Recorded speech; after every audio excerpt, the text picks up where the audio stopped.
Hi, we're here at the Church History Library. The fourth volume of the Revelations and Translations series of the Joseph Smith papers is now available.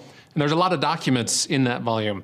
So we're here seeing some of the documents that we're presenting in the volume. You'll notice that I'm not wearing gloves. The best practices for handling documents actually is to just make sure that your hands are clean, which they are, and to keep them housed.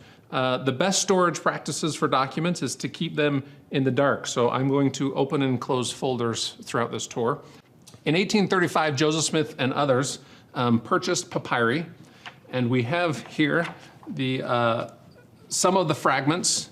A lot of the documents were destroyed in the Chicago fire in the 19th century, but here we have in protective mylar some of these papyri fragments. And as you can see, they are illustrated beautifully. Oliver Cowdery and some others commented that it was written in black and red ink. They also commented on some of the drawings, some of the figures. Oliver Cowdery mentioned a snake with legs, referring to the Garden of Eden. When they were transferred to the church, they came in frames, picture frames essentially. We have one of them here, and doesn't have the papyri in it now, but this is what it would have come to the church.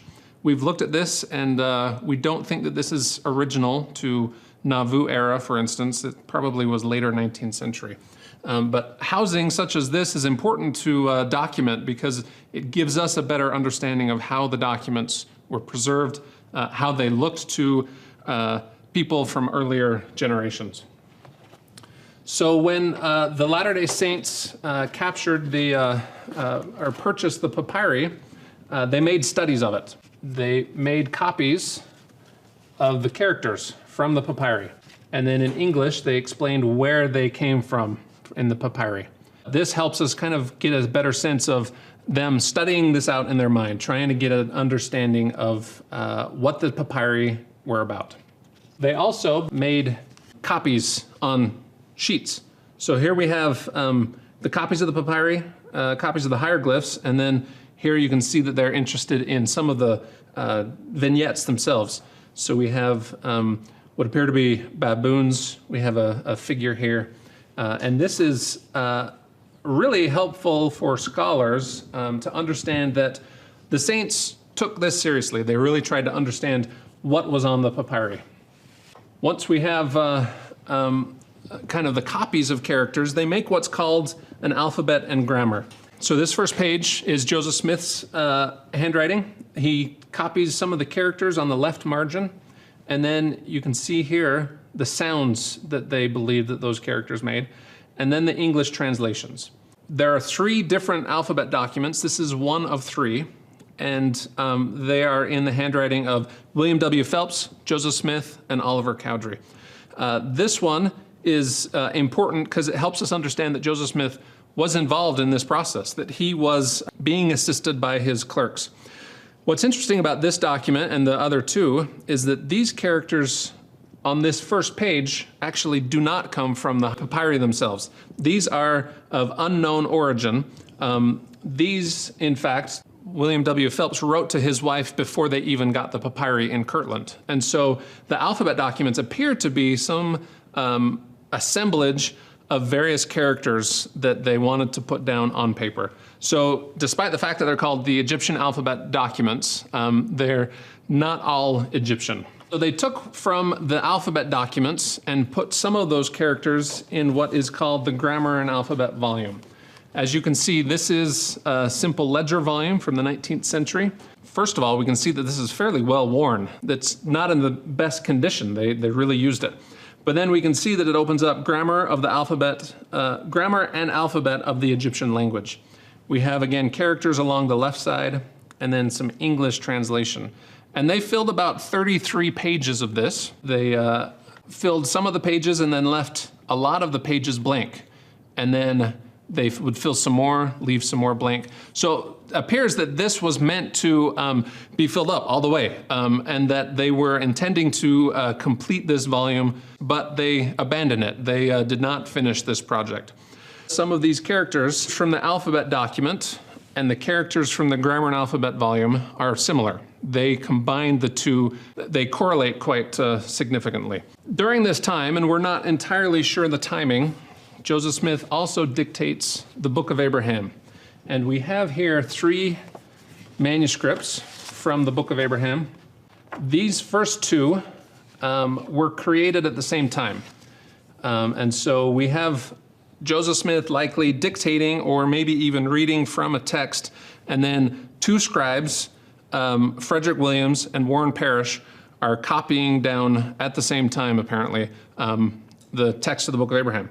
And as you can see, again, there are characters on the left-hand side. And one of the things that the Joseph Smith Papers volume did is in the back, we have compared all the characters. We've gone with, we've shown this character is found in this document on this page, this document on this page, this document on this page. There's a true relationship of all the characters. Most of these characters are not found in the alphabet document, but they are found in the papyri. So if you look at one of the papyri fragments, you can trace where the characters are on these pages. Once they finished this, Warren Parrish made another copy. You can see the dark handwriting here. That's actually in William W. Phelps's handwriting. And then the rest of this throughout the remainder of the pages is Warren Parrish. And so Warren Parrish made copies of these 2 documents. And this is the first contemporary chapter, chapter 1 of the Book of Abraham, and then a couple verses of chapter 2. And this is all that we have that was created in Kirtland. And so when we look to the Kirtland Projects, these are the many documents that we have for Kirtland. Joseph Smith attempted to continue translating in Missouri and in Illinois, and it wasn't until 1842 that he began translating again. And here we have the text of the Book of Abraham that was created in 1842. This is in Willard Richards' handwriting. He was the clerk for Joseph Smith in Nauvoo. And what he did is he made a copy of the Kirtland era material onto these pages, and then from there they were able to set the type for the 1842 Times and Seasons publication. Now we have here, this is the text of the Book of Abraham. This here, it's titled Cut 2. This is actually the explanation of facsimile number 2. And so we have number 1, number 2, number 3. These correspond to various images or various points in the facsimile 2. Here we have a copy of facsimile 2. This was possibly made in Kirtland, possibly made in Nauvoo. It's not dated, so we don't know exactly. But here we see the image itself and then the explanation. Now, printing back then was a bit more challenging than it is today, and they would have to make a wood cut for this material, or this image. So we have here facsimile 2 and 3. And I'm going to move this out of the way.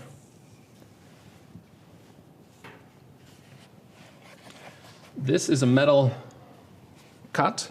As you can see, we have, this is the reverse image, and I'm holding it upside down. But here we have, they would have set this on a bed with the type of the explanation of facsimile 2, and they would have been able to print from this text itself. And as you can see, there's some screws here. This attaches the metal piece to the wood base. And then if you look really closely, we can see some type of some numbers. This then points to the various numbers in the explanation itself.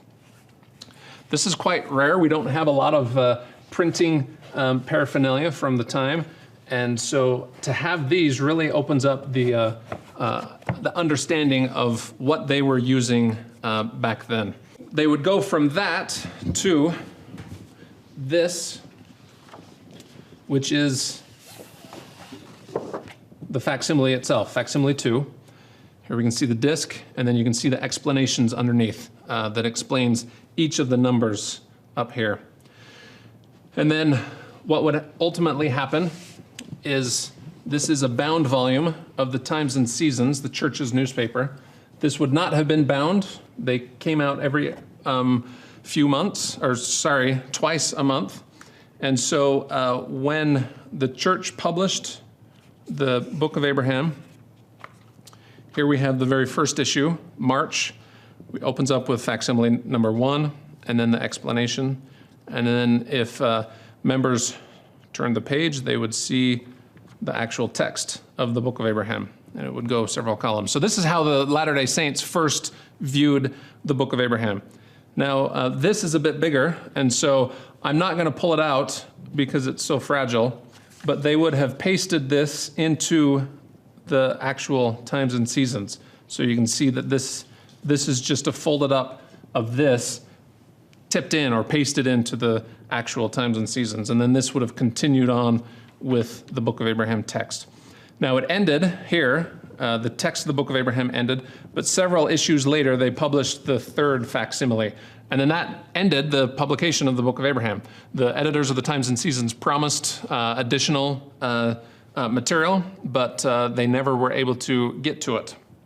So what's interesting to me in this Facsimile 2 is that they actually made 2 versions of it. This one is the one that ended up in the Times and Seasons, and then this, you can see, is not a printed item, but if we open it up, here is the facsimile. It looks identical to this, although if you look closely, it says from the Times and Seasons, volume 3, number 10. This is added to this text. And they printed this on a double page like this.